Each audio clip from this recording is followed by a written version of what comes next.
Be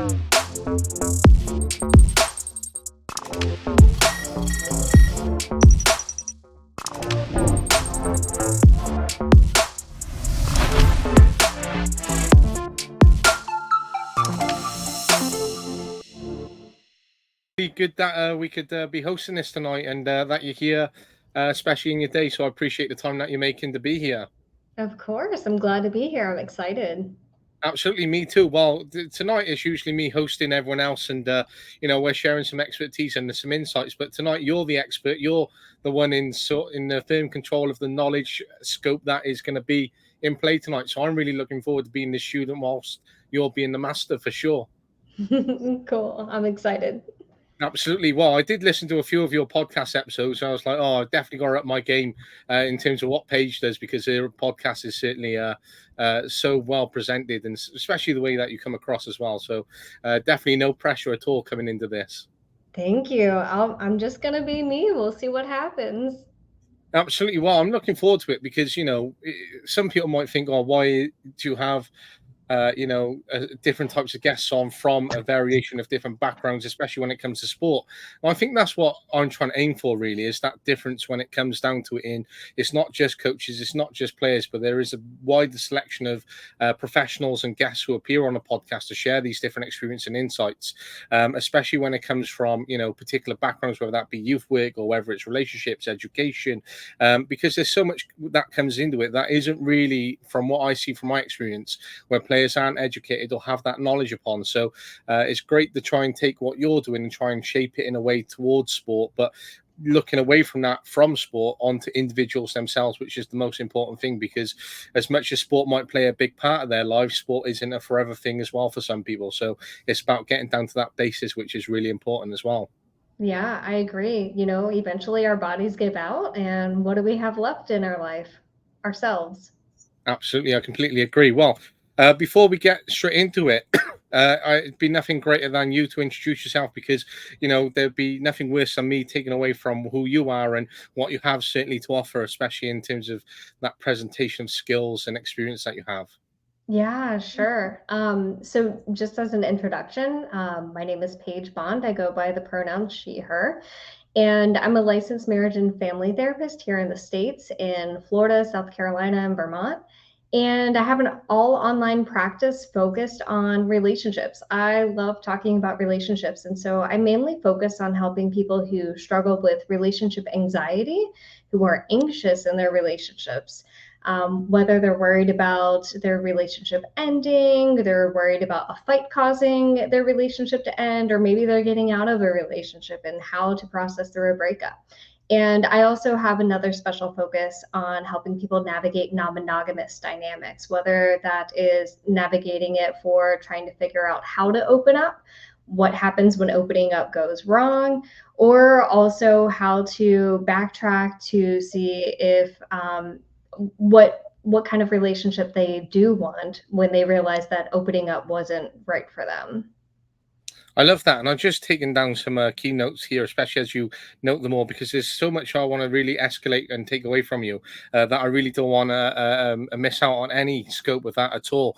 But I think it's interesting what you say there, what relationships people want, and really understanding that, because it can be really difficult, because you've got that judge in terms of what you want from yourself, that high expectation perhaps at times, or maybe trying to overplay your hand in terms of trying to expect too much from someone, and therefore you might actually miss the person that could be the one who's presented everything for you, or being the right person, because you're trying to overplay or trying to gain something which is a lot more than what it is. And it's difficult to answer that question, I think, but I think you should be able to answer that question, because unless you're able to, I think you're going to really struggle in life. Yeah, I mean, I think you are so right. And I think that's one of the worst things about dating apps that dating apps have wrong. It's more of looking at it like as if it's a resume, and that if people check those boxes off, that they'll be a perfect match. But those aren't answering the important questions of compatibility, of what goals do you have together, what kind of relationship you want to build with your partner, how do you envision the next 5, 10, 30 years of your life by sharing that life with somebody else. So you're so right. I think until we answer what we want in a relationship, it's going to be really hard to have a really good and fulfilling relationship. And I think that's where it comes down to, is having that fulfilling relationship, because you could really jump into something. I've known from experience by jumping into something in life that it actually wasn't the right relationship, but it was what was presented at times. And we make decisions when we're younger, and we end up learning, through different parts of our lives and who we are. And from those relationships, it can be tough as well, because those relationships break up, the end. You go through some of the bad throughout that time as well. But then there's also that positive point where you do break up because you're not compatible for each other, and it's better to do it, perhaps whilst you're young, or perhaps while you're not into that deep, long-term essence of the relationship, because you're only then going to be taken away from each other's lives a little bit longer, and that can be really hard to really then address, because you're like, right, how do I actually get to a point where we're having this discussion to end this relationship, or to perhaps talk about it's not quite working for us, or what the right route is. And you can always, have counseling, you can always have therapy, you can be coached through it, you can go and address it with someone, but you could take those steps where it doesn't actually mean that it's right for you, or it doesn't necessarily provide the answers. So addressing that and coming to terms that a relationship is ending is probably one of the toughest things anyone can face in life, and perhaps something that they don't always want to do. Yeah, I mean, heartbreak is grief. No one willingly wants to go through grief. Like, that's one of the worst experiences that we can have as humans. And so I think you're right. It is really hard for people to let go of relationships, but it's not even what the relationship is, because sometimes people can understand that a relationship wasn't working for them because of XYZ reasons. It wasn't good for them. There's red flags, whatever. But the hardest part in that is the hope of what could be. And that may not even have ever happened in the future, of the what could have happened, but it's holding on to the future of the what ifs that gets people really stuck in the place of breakups, or even preventing them from going through with ending the relationship. And I think that's really important there. And it's that what ifs that can be really difficult, because when you're looking at, right, what if this could happen, or what if someone else could come into my life, or what if I don't jump into this relationship that I'm trying to, perhaps keep my options open for the future, because I don't know if someone else is going to walk in who I might be a little bit more compatible with. And then it's really hard, because you sort of want that crystal ball to go, actually, this is the right person for me. But that doesn't exist in life. And then we end up judging ourselves. We live in that subconsciousness. But then we're also taking away from what might be real within the moment, what might be a true relationship, and preventing ourselves from being with that other person, which might actually be the most compatible and right person. And the what ifs is probably, again, one of the most difficult periods and questions that we could ever present ourselves, because we can always overjudge and overplay our hand by always looking for that what if, or what's next, or what could be better. Yeah, I definitely agree on that. And I think it's tough, because there's someone close to me, and I find them the most frustrating person to be around at times. And they're in a sort of relationship, in a space where they're not in a relationship, they're single. And they sort of have a vision of the one in their mind. And I think that's a great thing to have, because ideally then you're not just jumping around, or having, lots of different relationships for no point of having a relationship, or trying to fill the gaps in between. And I think there's something to be admired within that, because, as we get to know people over time, they just like to fulfill what might be a short-term gain for them, and it might take away from some of the other elements in life for that other person. But they're looking for that one, but within the process of doing so, they've been presented with some fantastic opportunities of relationships, or fantastic people to enter their lives. Well, they've shut that down before even exploring, or even just having an opportunity to, just breach out a little bit into that relationship. And then if they were a month down the line and it wasn't working out, and they've only been in, say, that talking stage, there's nothing sort of gained, or so nothing sort of lost. You've sort of gained that insight, and you've processed it and realized that it's not for you, and you've been able to move on. But they've shut it down straight away. And I'm sort of at a loss with that, because I'm like, you haven't even given the opportunity to explore it in any way. Yeah, I mean, that happens a lot. And again, that's a really big issue of dating apps. They really cut off the opportunity of people who could be really great matches. And I think people may have trouble with this, and having a closed mindedness when it comes to relationships and dating, and having this idea that there is this one out there. And I really come from the mindset of there are many ones out there. It's about what you want to do to make it work with that person. Compatibility is achieved. And that's something that I've learned in doing my own, self-help work, is that you can really make a relationship work with so many different people. The main things that matter are, do you share the same vision of what you want in a relationship? Do you share the same vision of the future, the lifestyle that you want together? And knowing that you're going to be with somebody, can you really settle on the types of problems that come with that person? Every person has like their own set of problems that you end up just like marrying basically when you get together with them.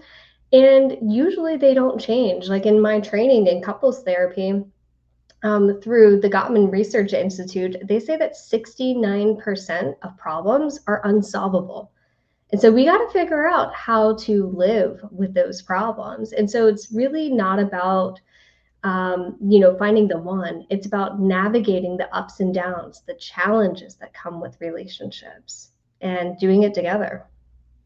And like again, I think that's so important, and you touch upon it there, where it is, not just looking for that one, because you could spend your entire life looking for the one, and then you end up missing out on the life entirely. And you can end up going, actually, I want this, this, and this from that person, or this doesn't fit into my lifestyle, or this isn't the one that I want. And therefore, you're not trying to be compatible. You're not trying to make any type of compromise because you're demanding what you want from them without actually exploring, well, actually, this is something that is working, or this is something which is really great for me and really great for us. And oh, well, that may be a difference, but how could we embrace that as a difference? How could I take that on board? So I think it's just switching from that closed mindset to that open mindset. And it can be very easy to say, and it can be, someone who could have such a big wall in front of them by having X, Y, and Z on their list and having such a big list. You're actually trying to tackle it and break it down bit by bit. And it's that process which is going to take a period of time, and that continuous effort, that continuous understanding of what they have to do to tackle each step to try and create that open mindedness. Yeah, it takes some time. I mean, even me myself, I had a picture of what I wanted in mind for a partner.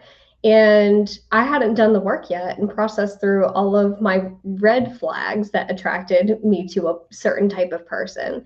And until I did that work, I was going to end up in the same relationship over and over and over again. I think people really just need to figure out, what is most important to them and what can they live with, what can they live without. If they figure out what their non-negotiables are in a relationship, for instance, is it adventure, is it respect, is it honesty, then you're going to start seeking partners who exhibit those traits.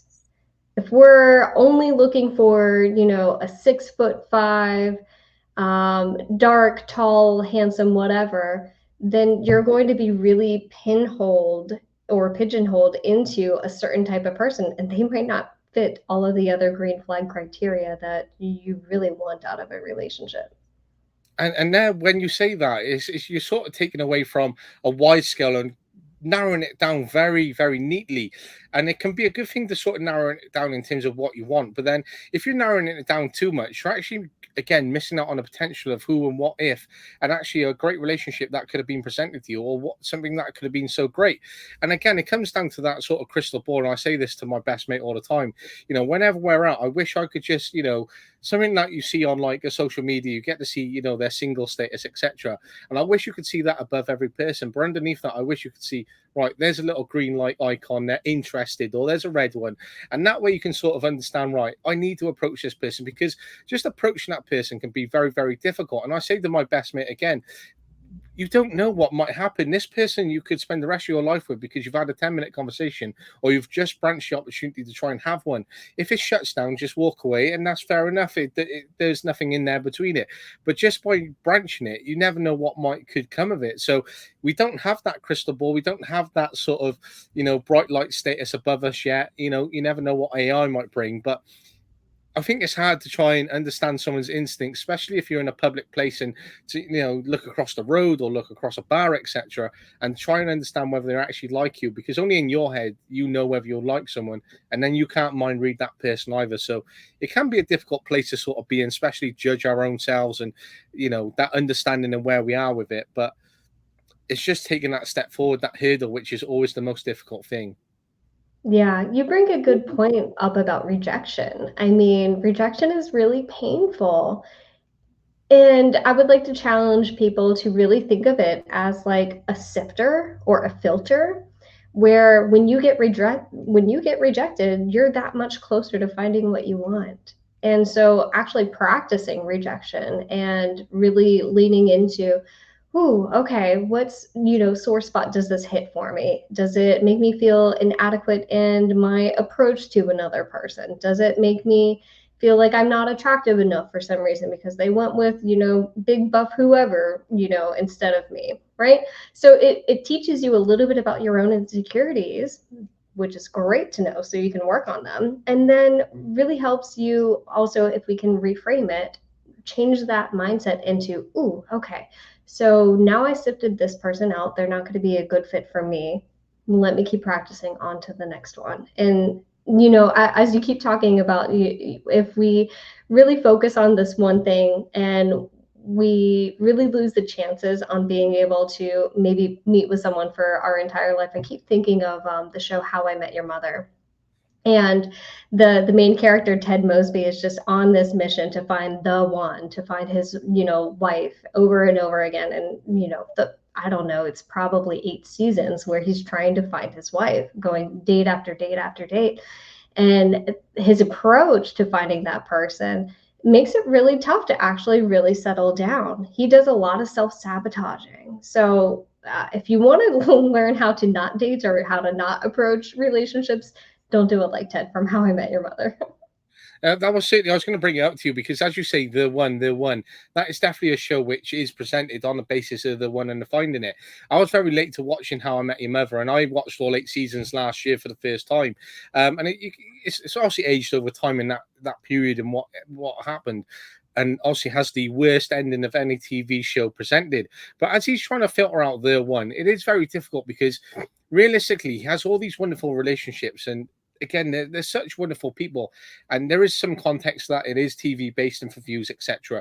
But if we take all that out of it, when he is in that process and he has Robin in the back of his mind all the time, it was when I read through some of the comments and some of the feedback on it.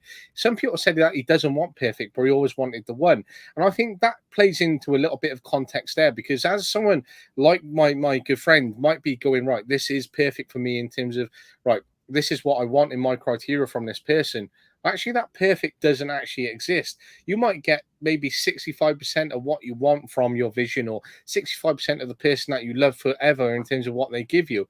And 65% is actually ridiculously amazing what you might receive from that person and have between you in that relationship. And it's not going to be perfect. And when it comes down to trying to process and open up that relationship, as Ted ended up finding out, he ended up marrying, a real great woman who was actually perfect for him in every way, and someone who cared about him and someone who presented everything. But he ended up always being in love with someone who wasn't truly in love with him, someone who rejected him, and someone who always kept him at sort of arm's length and didn't really know whether she loved him. It was a difficult position because he tried to play out for one person and then ended up sort of, I know she died in the show, but ended up, I think that's the way that they had to write it, unless he naturally then was going to give up that person to always end up with Robin anyway. Yeah.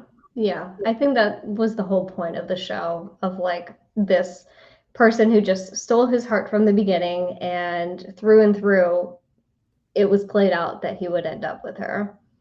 And I like that, and I want to flip that to a sort of sports context as well, because as you say that the heart was presented everything towards that person and was taken from them. I think as a sports person, when you commit your heart towards sport and it is everything that you want to do, you might spend 10, 15 years in that pursuit of trying to become a professional or trying to gain a scholarship. And when you're not presented with that opportunity, or it might be in a position where you're not good enough to get that in reality of what your skill set might be technically, etc., you've given your entire heart to sport, and therefore you might feel that little bit of betrayal when the sport rejects you or you don't have that opportunity to pursue it any further. And then therefore it might be a breakdown in terms of that passion, that motivation that you might have, and everything else that comes into it, where you might not apply everything that you have to sport in every other area of life. And that could be the same for relationships as well as sport. And I think, as you put it there, giving your heart to everything and then seeing it, broken essentially, can be very difficult to try and pick up the pieces to get back what you once had within you. Yeah, I mean, you're onto something there. When we basically invest all of ourselves into one thing, and then that one thing may not end up panning out for us, we are completely crushed. We lose our identity. We don't know who we are anymore, and it's really hard to recover from that. And I think it's true because, again, relating to films, etc. When you see Rocky, right, and he actually talks about the eye of the tiger, having experienced this myself, and when you're younger and you're watching it, you're like, I'm never going to lose that. I'm always going to have that, or that is something that I'm going to maintain. How did he lose it? But as you get older in life, you take those different knocks, whether it's from your career, whether it's from personal relationships, whether it's from a commitment that you have, you can actually lose that eye of the tiger, and that's where that motivation and that commitment sort of what you feel that you once had and what you might go in pursuit of with every piece of your heart, every piece of your soul, etc. There can be a time when you might be like, right, I'm actually doing this, but my heart isn't in it like it was 5 years ago.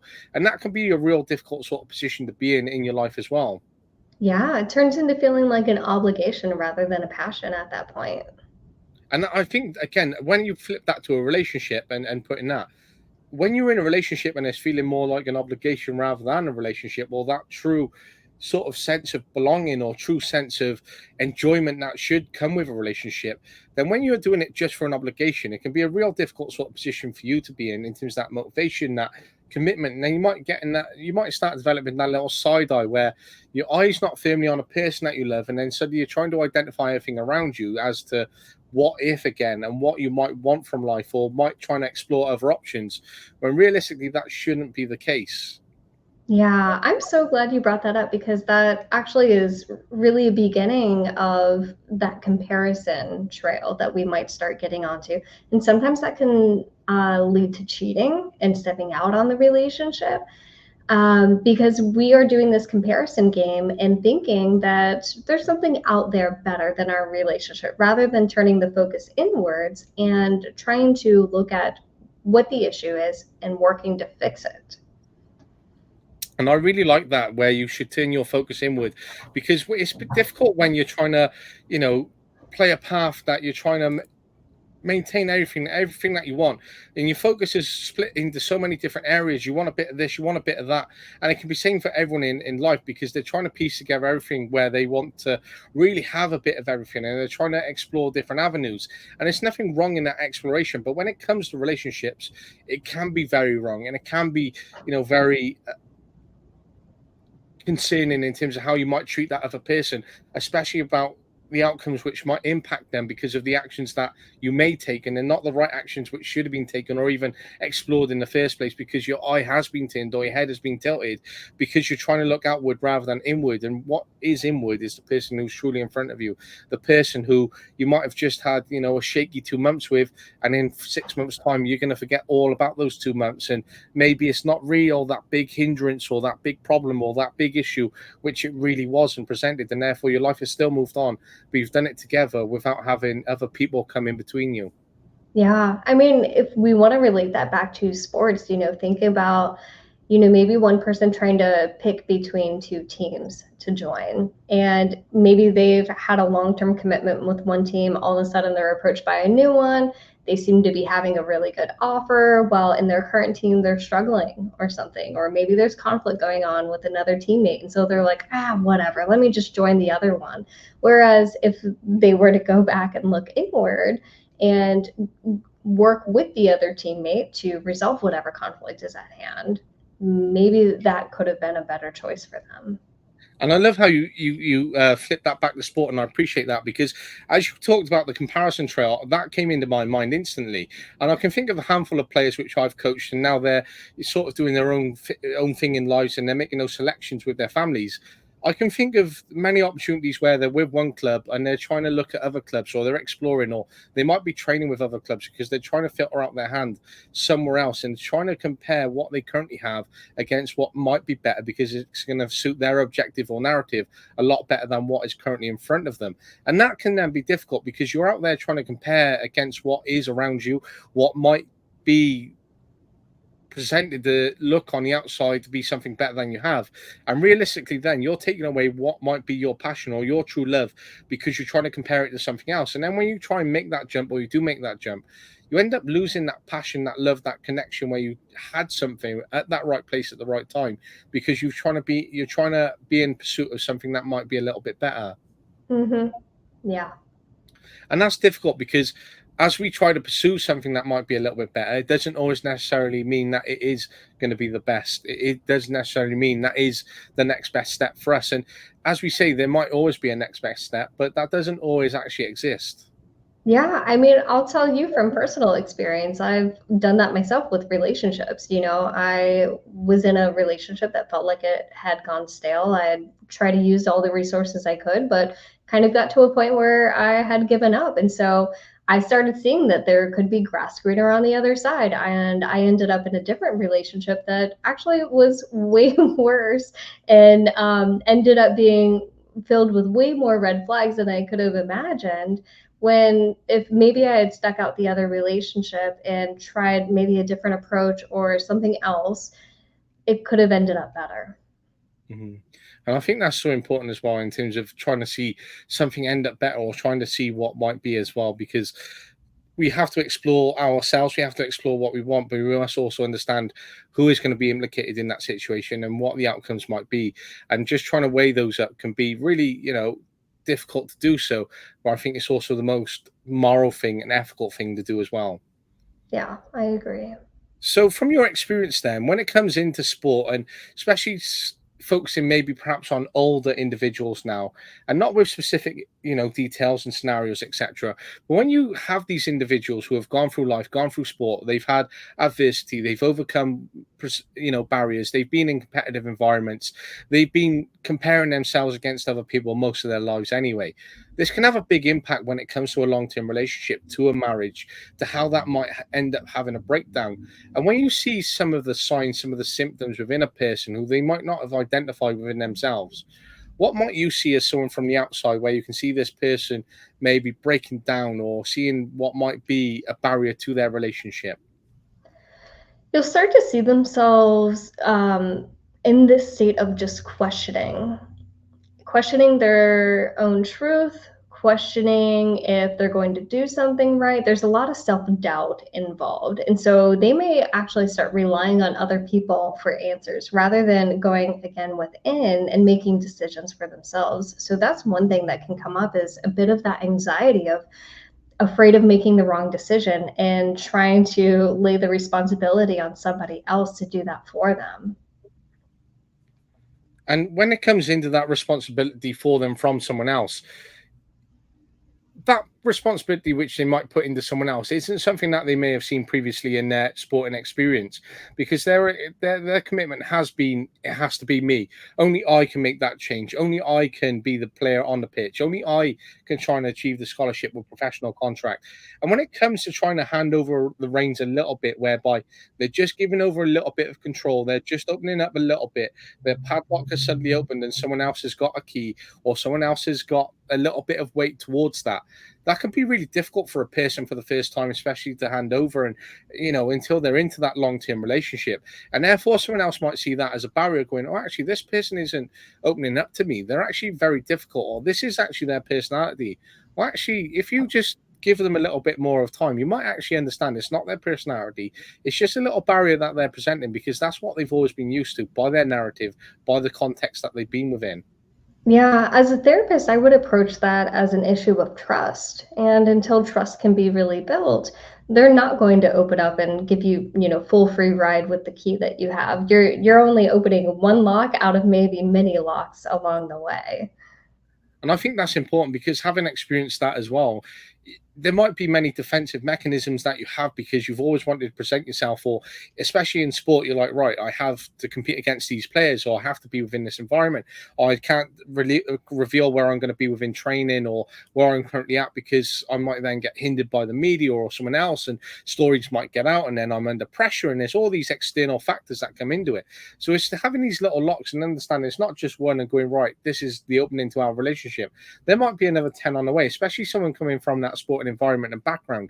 And when it comes into that perspective, then it's that trust element can be really difficult, because you might have handed it over to a coach, over to a manager over that period of time.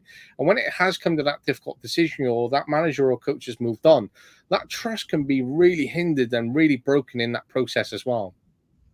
Yeah, it can definitely.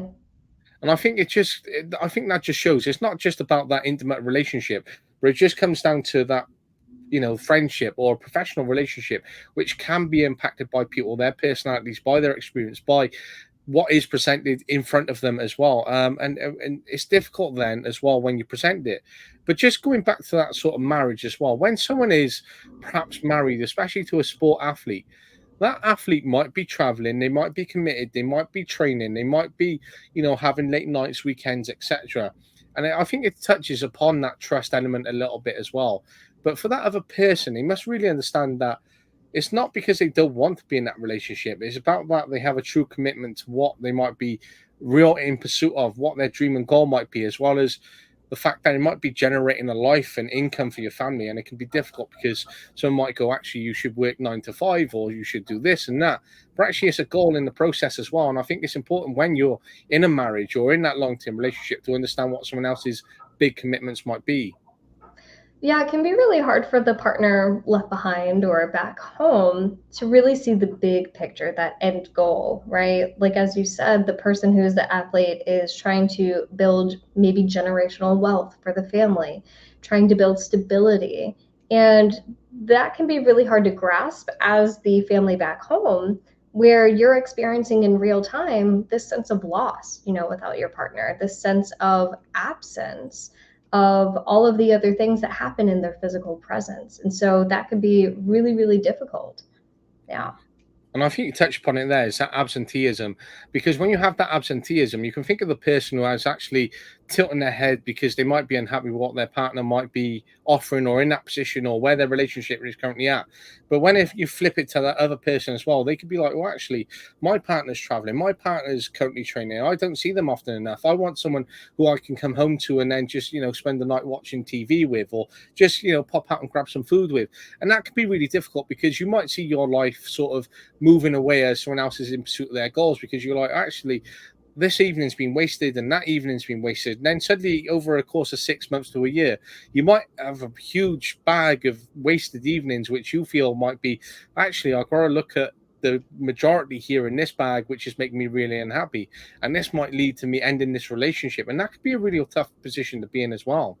Yeah, I think like the best advice to give for the person back home like that is finding things that they enjoy out of life that are outside of their relationship, right? So if they're sitting at home so focused on what's not working right now or how unfulfilled they might be in their relationship because of that absenteeism, maybe it's time to put some stuff that actually makes them feel fulfilled, get back into hobbies or start creating new hobbies or spend some social time with friends or family, actually putting the good back in your life so that that part of you is elevated. That way, when you'll be able to get more presence from the athlete who's away, you'll be able to put your full self into them because you're already in a great state of being fulfilled otherwise. And I love that as well, because you do have that fulfillment and you might actually go, I got this relationship and it's actually what I need to be committed to, or my life is presenting me what I have to be seeming committed to in that process as well. Well, actually, it might be hobbies or goals which you've given up in pursuit of that relationship or your marriage at that time.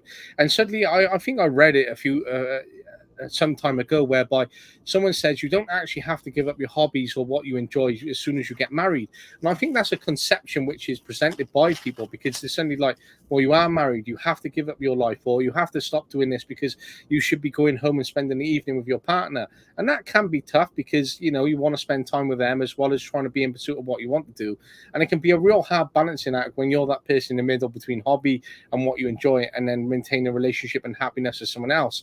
And I think if you have to give up everything that you do enjoy for someone else to try and increase their happiness, or to try and spend time with them because that's what they demand from you, that again might not be the right opportunity for you in that time. And it's certainly something that you may address in the right moment as well. Yeah, I mean, I would say that's a red flag if you're finding that you're giving up all the things that you enjoy in life just to make the other person happy, or even if it's not being asked of you, you're just doing it because you think that's what maybe you should do. The best kinds of relationships are where there is that balance of we call it interdependence. So it's not independence and it's not codependence, it's where there's this balance of autonomy and depending on your partner. And it ebbs and flows where you get to grow and be yourself and explore who you are, and that's supported by your partner for you to go do individually and together in a relationship. I really love that interdependence and that autonomy that can become of it by being supported by your partner to go in pursuit of what you want to do, as well as having those hobbies and those interests as well. And I think I speak to two people very regularly, so they're both in long term relationships, and one is long term married and has kids, and it's great because when I speak to them, they're always like, "Well, actually, my wife is off to the gym tonight, or I'm off to the gym, or I might spend time with the kids, or we're going to spend time." And everything is in that discussion is there is a give and take in that relationship. So there might be an understanding that he's in work all day and his wife might be at home looking after the kids, and as soon as he might then get home, it might be he hits the gym, then his wife might end up being in the gym tomorrow. So they're both in pursuit and balancing that life, and it works really well for them. And then someone else that I do talk to who's in a long-term relationship as well, they're actually like, well, I'm looking to do more activities to fill a lot more of my time. And when I listen to some of the things that they say, and they're like, right, I'm filling my time with this activity, I'm trying to add that in. Sometimes I'm listening, I'm like, when do you actually spend time with your partner then? Is this a way that it sounds like you're trying to spend more time out of the house because you're not potentially happy with what's in front of you. And maybe that's reading between the lines. But when there's someone who says, right, I need to fill my time and I'm looking to do this, this, and this, I'm like, great, you've got your hobbies, you're doing this, you're exploring other features as well. But I think there is a time when if you are trying to do too much to get out, you are maybe trying to push yourself away from what might be in front of you that you're not willing to address and that you should. Yeah, that can really come up a lot in people that I see who are used to over functioning, who are used to go, go, go, do, fill your calendar to the brim, actually overfill it, overbook yourself. And that could definitely have something to do with the relationship, but it could also be some sort of internal struggle of maybe that they have this mindset that they're not doing enough and that their output or productivity or whatever it is needs to increase or be shown to be bigger than what it currently is at. So yeah, there could definitely be quite a few things going on, and of course we could be reading into it. Who knows? Because we don't know everybody's story, right? But it could be an avoidance of the relationship, maybe trying to avoid conflict, trying to avoid closeness, even, or it could be they're just going, off the wall, trying to be productive, trying to have this certain level of output, and that's what they're used to. And they don't realize it yet, but it's really not healthy to go into that really sort of mindset because it can lead to burnout.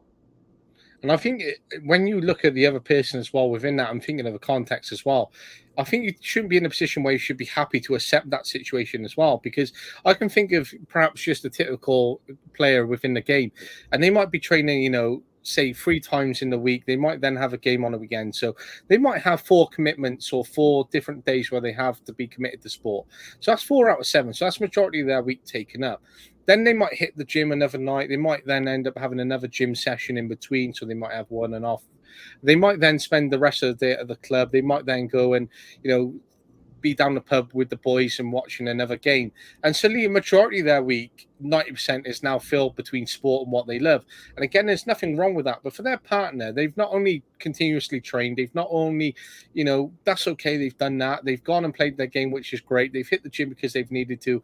But when they've actually planned in another 2 training sessions, it's like, well, actually, you don't need those extra 2 training sessions. And it's good that you have.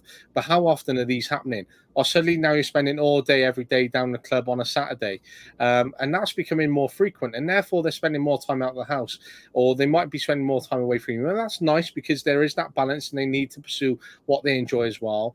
But for that person on the other side, they shouldn't just have to accept that their partner is always spending a lot of time out or always constantly just living their life that way as well. So it is that balance between it, but it's also not accepting what a situation might be just because that's the way it is. Yeah, yeah. People too often don't really look at what's happening in their relationship, and they just keep going about their business as if, it's business as usual. Then all of a sudden one day they wake up and realize, ooh, I'm not as connected to my partner as I once was, or ooh, I'm not in love with my partner anymore.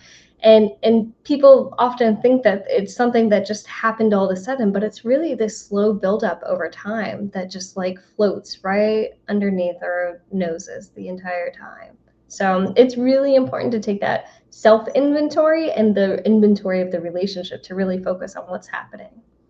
I love that, and I love what you say there about inventory of a relationship.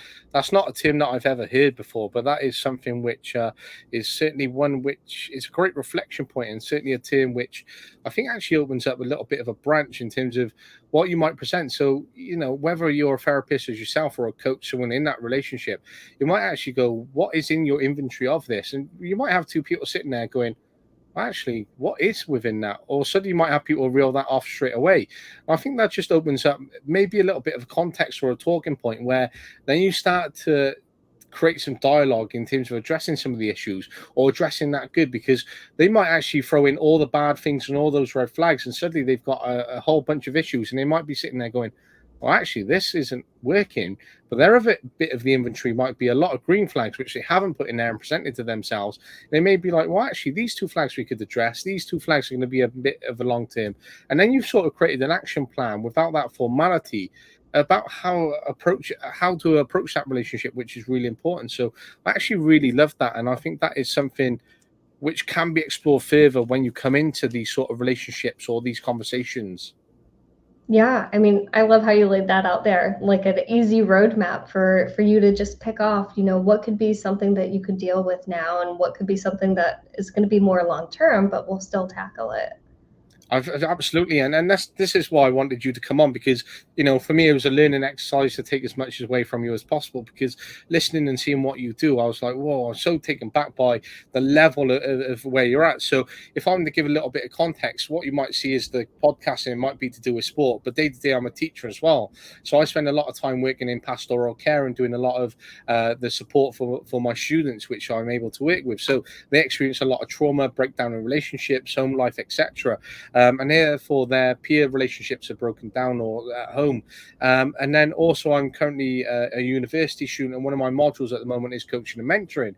So when I spoke to my course leader the other day, she's really interested in listening to this episode, and she was like, "Oh, great, that's going to fit in." I was like, "Well, actually, Paige is probably the one going to be doing the coaching right throughout the session herself."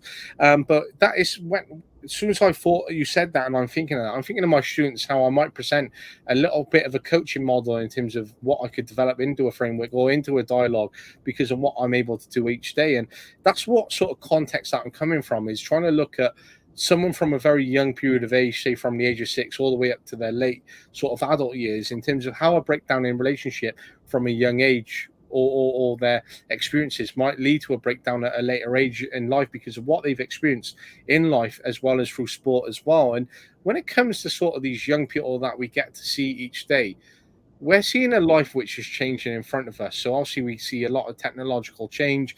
Again, what you might say about social media, these dating apps, these presentations of what might be, I don't like this person, swipe, I like this person. And it's a lot of on the context, on the surface sort of browsing that we see.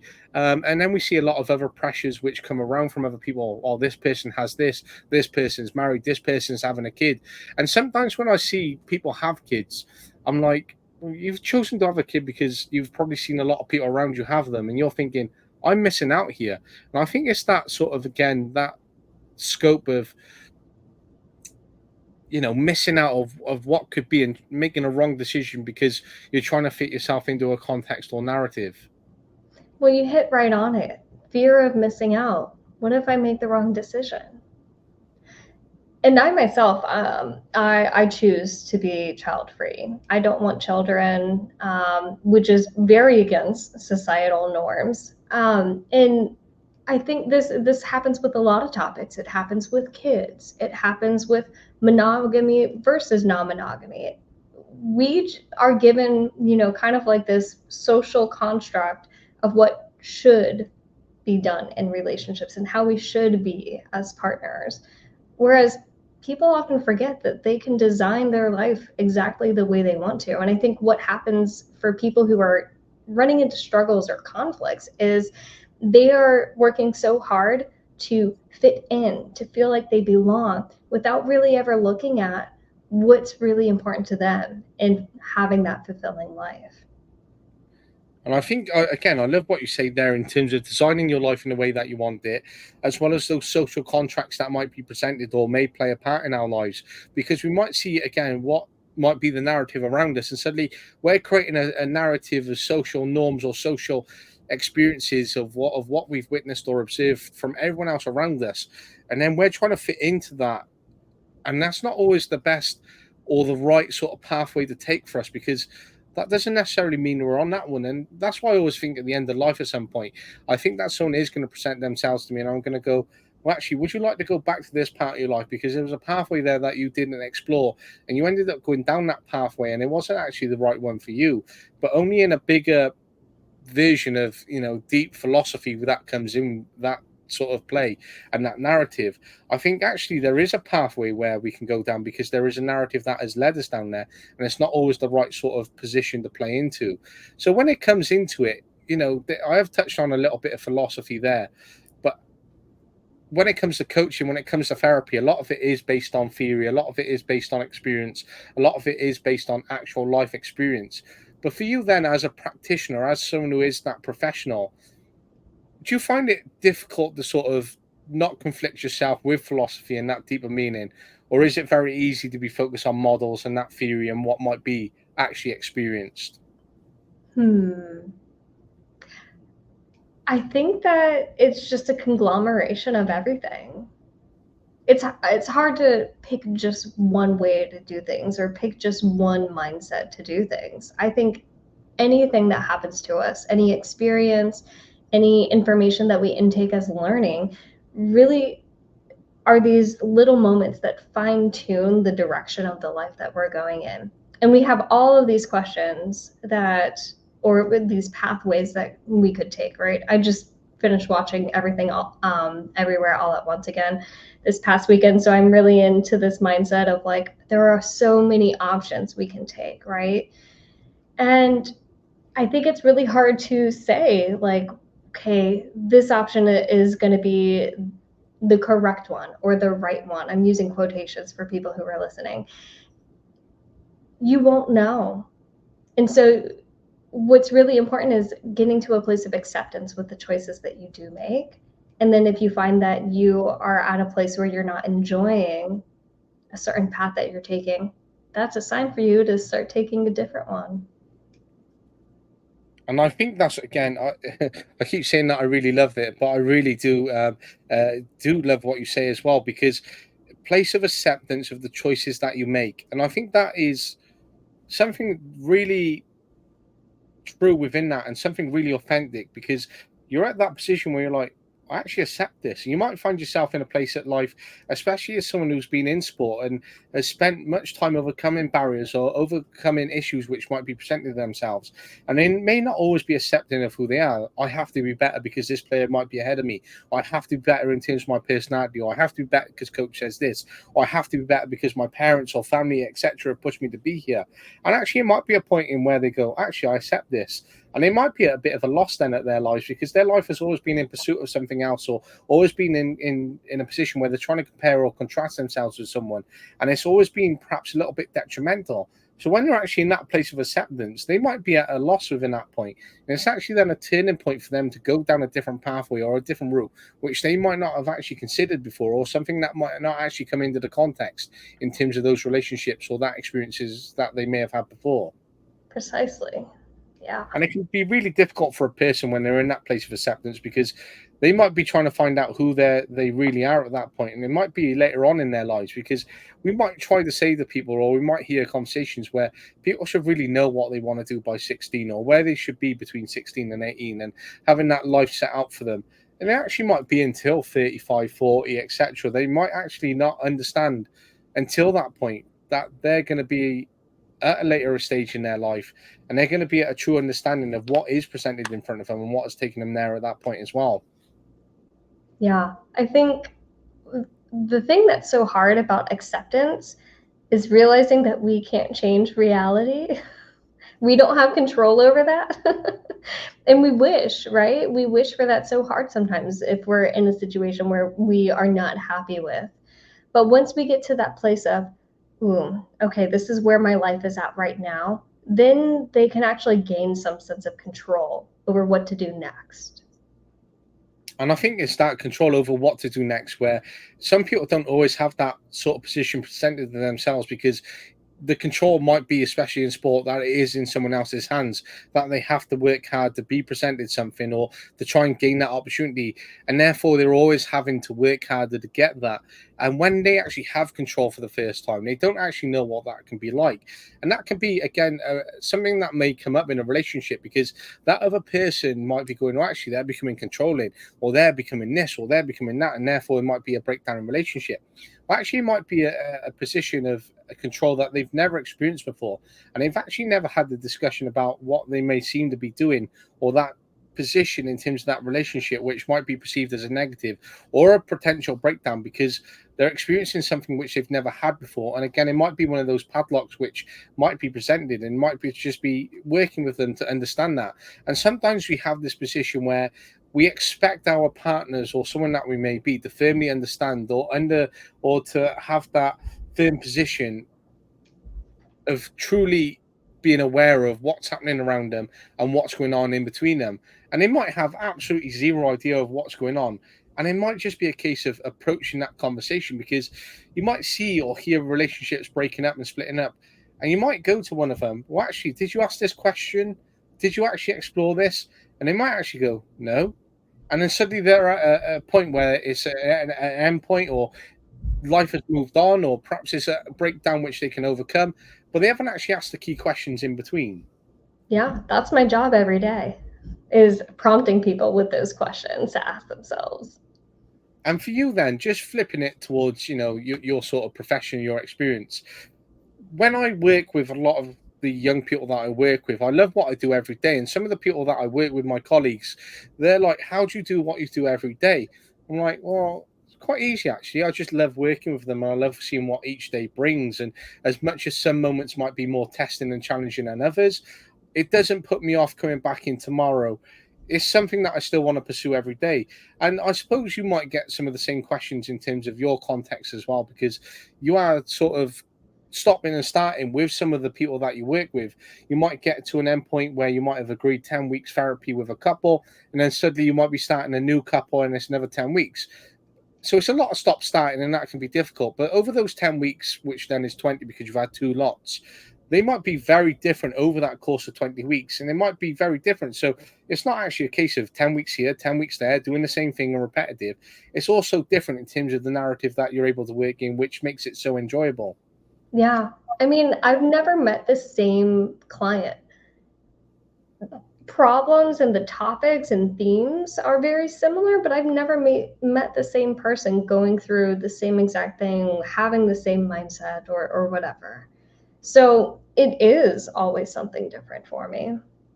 I love that. And when it comes to being something different, if you had, say, a family come to you and they have a child who is within sport and they're trying to put the pursuit of, that success in terms of looking at that professional status for them in the long run.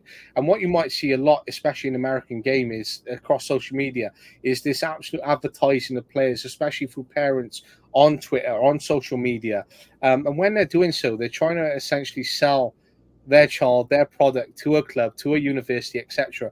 And that can be very difficult to see because we don't have that in as much depth as the US does here in the UK.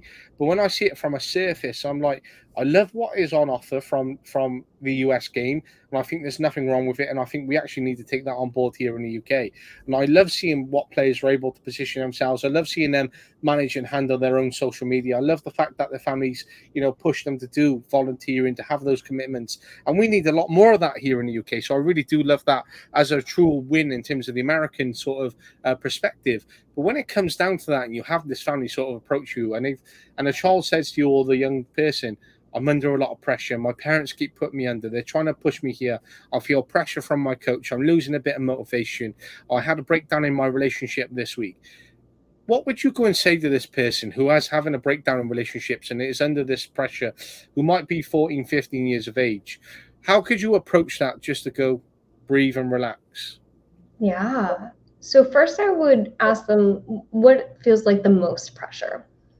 Is it from the sport? Is it from family? Is it from a particular relationship, friendship, whatever? First I would just start there with what's the most painful thing, because if we can do a lot of crisis management with that, we can relieve a lot of pressure.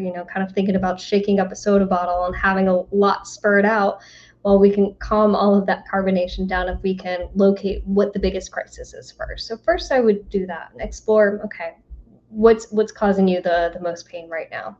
Let's say it is the pressure from the sport, pressure to do well, pressure to push themselves maybe physically, maybe more than they're comfortable with, or maybe they have a certain mindset block that they don't think they could achieve that.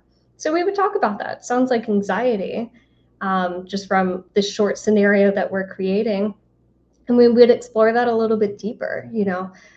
Is this the first time you've experienced this? If not, we talk about other times where they've experienced it. Talk about times where they've actually overcome it in the past. What has worked, what hasn't worked. And then we would talk about just different ways that we can try approaching this in a way that could be more long term resolve rather than like a short term fix for them. And so that becomes more person-centered and more eccentric, more person-focused and centered in terms of that position where you might be looking at each individual that might come to you. So rather than having, say 10 models in front of you and going, right, I'm going to use this model with player A, I'm going to use this model with player C, I'm going to use this model with player B, and then sort of picking out sort of different models to go with different players, you're sort of approaching each individual case. And I think that becomes a difference between what you do as a coach and a practitioner in terms of a sports coach. And this is something that my course leader was saying to me, is that some people get very confused when it comes to coaching and they think it's all going to be down to technical concept and ability.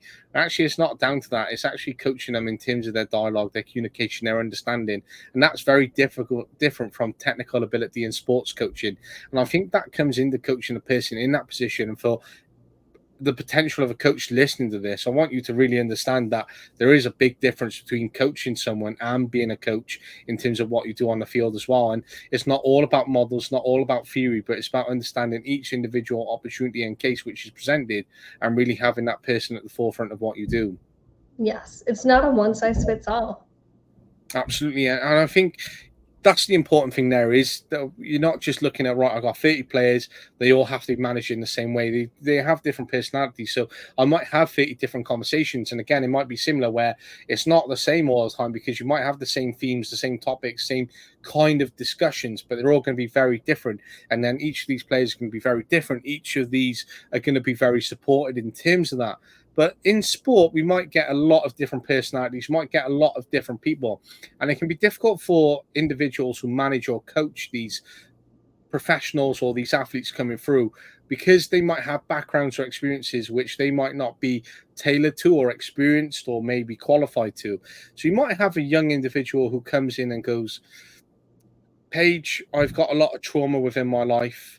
And they might actually open up and explain what this trauma might be and what they might have experienced perhaps from a young age. And it might be, a very harrowing experience.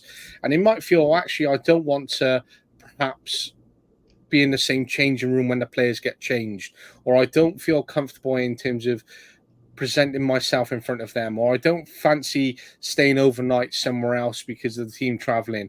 I'm not keen on having a one-to-one conversation with my coach in their office." And a lot of that might be presented as issues for that young person, and it might be in a perception of they're actually withdrawing themselves from the team. And it might be that surface level thinking, as I call it, where you might see something on the surface, but underneath there's a lot of issues which you haven't explored, identified, or really understood.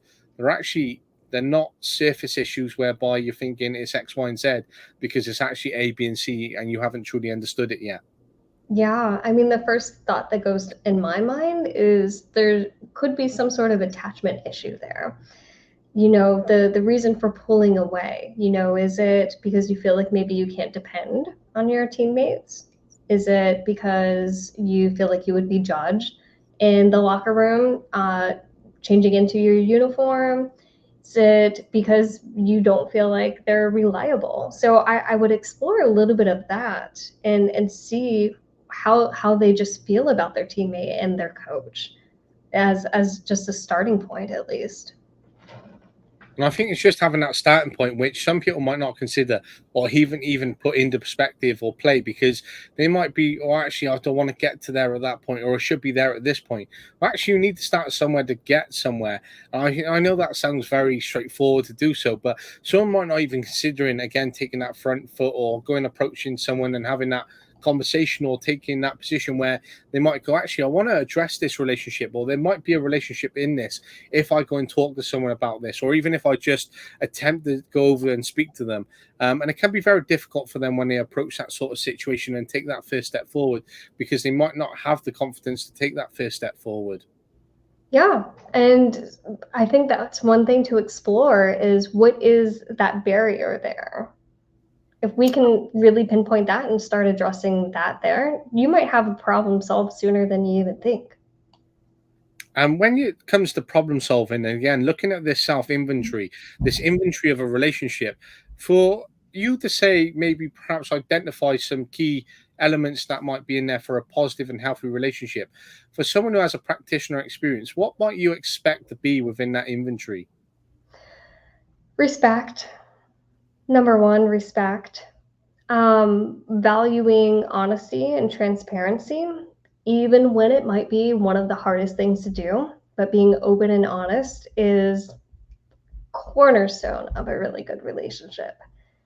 Um, and then shared values. That one I'm kind of cheating with because that can be a multitude of things, but having shared values is so important. If one partner really values social time and is around family a lot, is around friends a lot, and the other person really values maybe alone time and doesn't like to be around people, you really have to talk to see if that's workable for you. It can work for some people, right? Where you have an introvert and an extrovert match, but you really want to make sure that you find a way to negotiate to make that work for you both. So, at least starting with those three, the respect, the honesty and transparency, and having shared values, are the ultimate cornerstones of a healthy relationship. And for those cornerstones, then, what would be the biggest red flag that might be positioned in those cornerstones in the middle? I would say biggest red flag is avoiding conflict. A lot of people love to do that because they don't want to rock the boat, or they want to preserve the happiness, I'm using quotes again, the happiness of the relationship for as long as possible. But is it really happiness if you're avoiding all of the things that may be building up resentment for you? So I would say that would be a really big one. And resentment can be obviously a very difficult thing to overcome and address, because you might not truly understand what your resentment might be towards, or why there may be some understanding or deeper levels towards not understanding why you might have that resentment.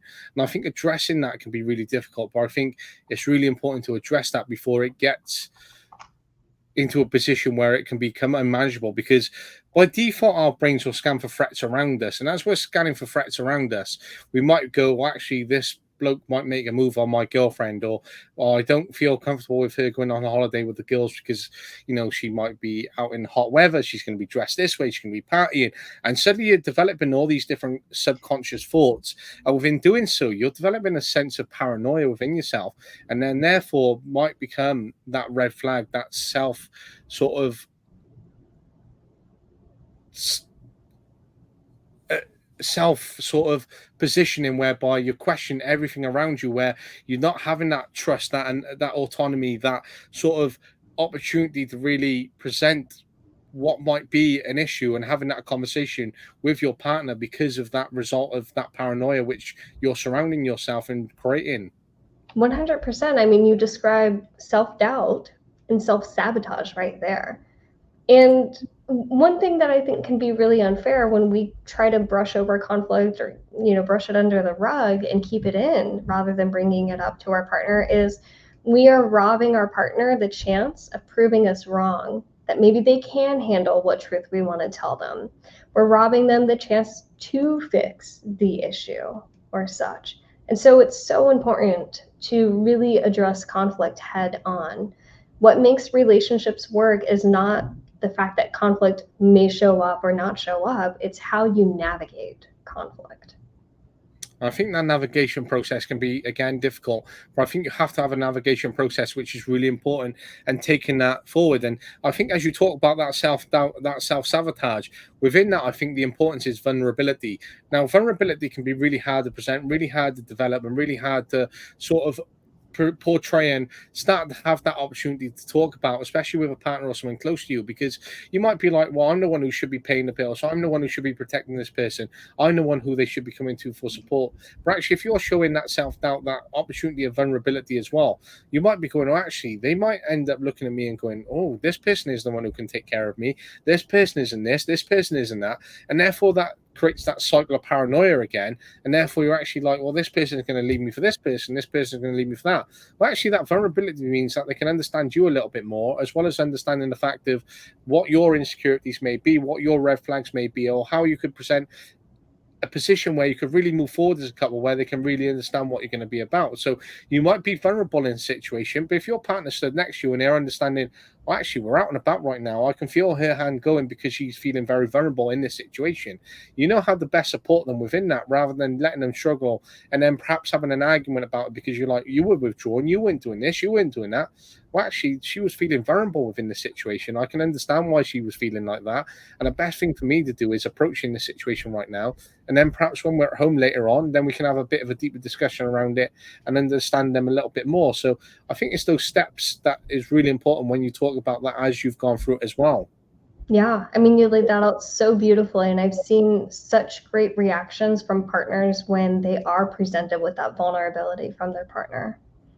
And I think when it comes down to building that opportunity of vulnerability, that relationship building, I think you have to have a sort of strategy in terms of how you can develop that. So if I was a coach myself, and someone came to me, I'd be like, right, let's sort of position some types of questions that we can create. Let's look at sort of a narrative which you're currently within, and let's try and explore this a little bit further. Now, this may take 4 weeks to sort of do. It might take 5 weeks. It might take 10. Now, if I was to say create a set of questions, I might be asking what's great about you? What's great about your life this week? What are the positives which you've seen? What did you learn from certain situations? What did you serve? Why did it serve? And it might be these different types of questions where they're actually exploring lots of different elements of learning, lots of different components of their lives. And they might actually be going, well, actually, I didn't realize that was a good moment this week. Or I didn't actually realize that was a great time within our relationship. And I think just by having some questions as sort of starting point, that front foot, as you say, can really then take you forward in what you might do in terms of the great work as a practitioner, as a coach that you bring forward, which really does open up the narrative a little bit more. Yeah, I was just going to comment on how great of a set of questions those are because it really highlights on the person's strengths. And so often do we just bypass our own strengths and not really soak that in. So to be able to bring that up in a session and highlight that and give that sort of agency to the person we're working with is so instrumental in them feeling confident enough to make their own change. And I think that's important to make their own change and that agency that comes within it and having that set of questions as well. But also, I just want to touch upon it as well. Coaching doesn't have to be sat in a room one to one with a coach. It doesn't have to be approaching that. There's different types of coaching which can be had. It might be a walk and talk session. It might be walking coaching. It might be exploring it within a different environment and context and not just looking at that. And I'm trying to approach this from every type of perspective. So whether you're a coach trying to support your players, whether you're a player yourself, whether you're someone seeking to have that support from a coach, it doesn't always necessarily mean that it's going to be this formal environment. You have to sit down, you have to open up, and what you might see on a TV show is that you're sat on the sofa and someone questions you on a one-to-one basis. It might be a mix over 10 weeks of 10 different types of sessions, and you might have them all looking very different to support this young person that you may have as a coach, or that support that you might look and receive as a player as well, and especially in terms of the work that you do, which is so important. Yeah, I mean, I myself really love those walk and talk sessions because that really helps regulate the nervous system as we might be talking about some really painful stuff. So it doesn't have to be in a stuffy office with your coach with a clipboard or whatever.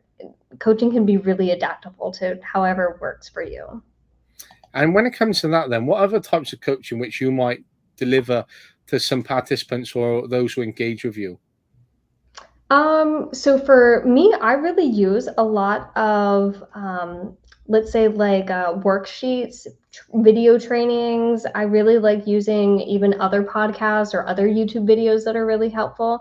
And maybe I create some reflective questions for them to just use and dig into their own self mindset to see if they might be able to discover some new things about themselves. So I like using just outside resources, even books too. Yeah. And as coaching is still evolving, especially in terms of the context and bringing it together and developing coaching as sort of that theory, that academic side as well that comes into it, and as it's continued to grow, when it comes to delivering, coaching online, and someone goes, Paige, I want to come to you for some coaching. You go, actually, it's a 10-week workshop. It's going to be delivered online. There can be some sort of apprehension about that because someone would like to maybe sit in a room and they might not feel that connection. But I think it comes down to that personality which you have. And when it sort of, is positioned online, you have to sort of frame it in the right way to sort of build and open up, especially about these deeper issues and connections, or these deeper meanings and understandings, or trauma or negative behaviors which someone's explored, especially on an online context. So for you, how do you approach that to make sure that someone feels comfortable, especially when it might be, screen to screen and them trying to open up? Yeah, I mean, you're right. It's 100% about personality. I mean, I like to be around people who I can either relate to or who I know who gets me. That's just simple psychology.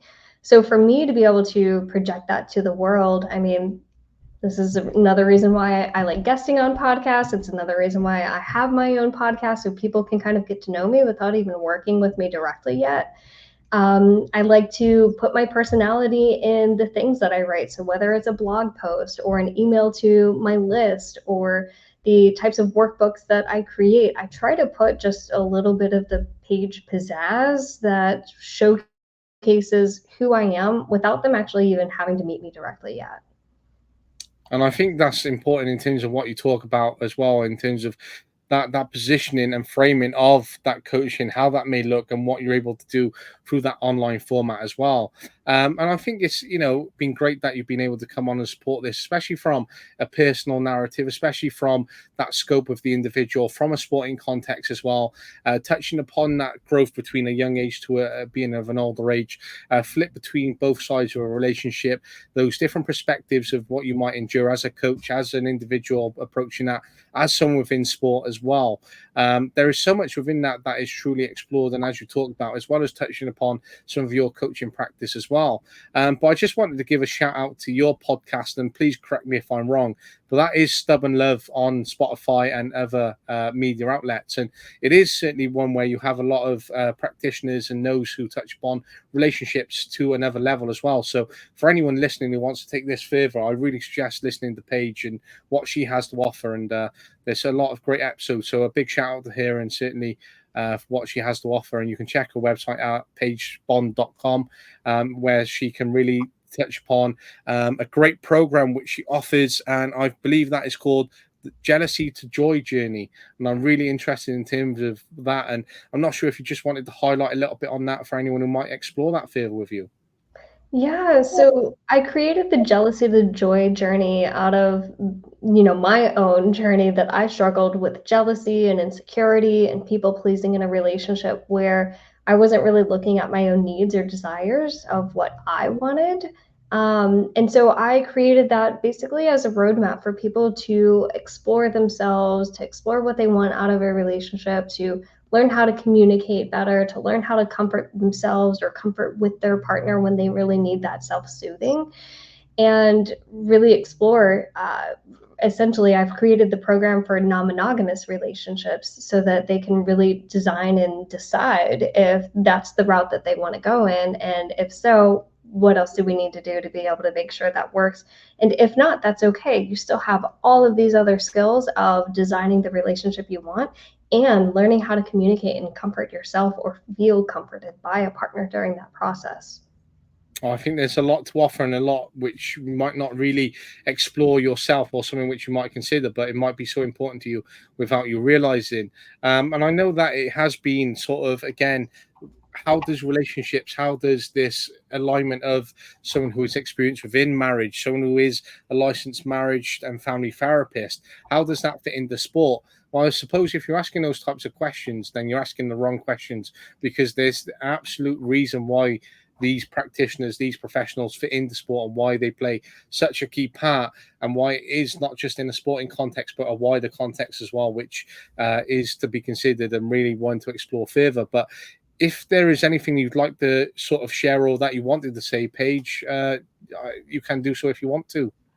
Yeah, I'll just leave listeners with this one question to really lean into what can help them understand if their relationship is working for them or not. And it all boils down to one question. It's, are you there for me? And you can break that down even further if you want. And this is based off of the research of emotionally focused couples therapy. And the acronym for Are You There For Me? ARE.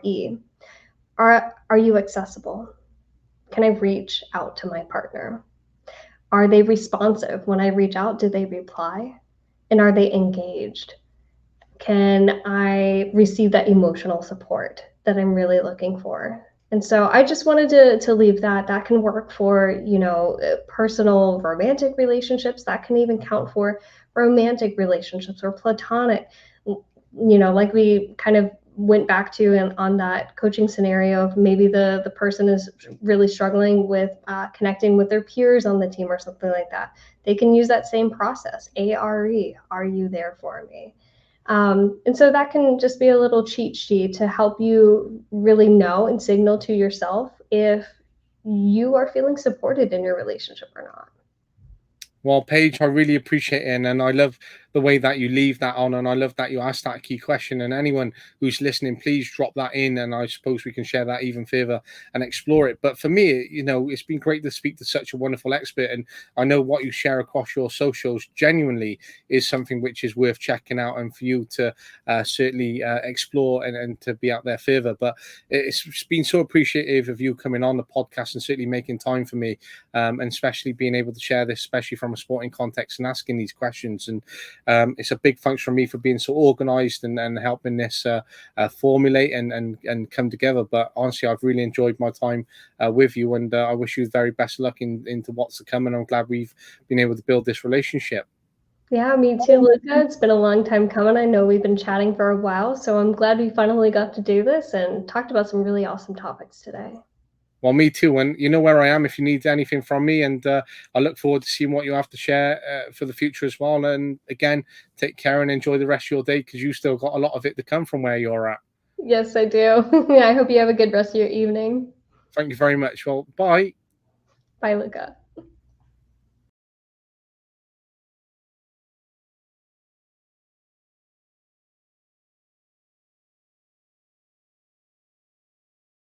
But yeah, we try to be that group that can help be there for the players as a three, because I think you mentioned earlier, you want to have different characters in the changing room. You want to have different personalities.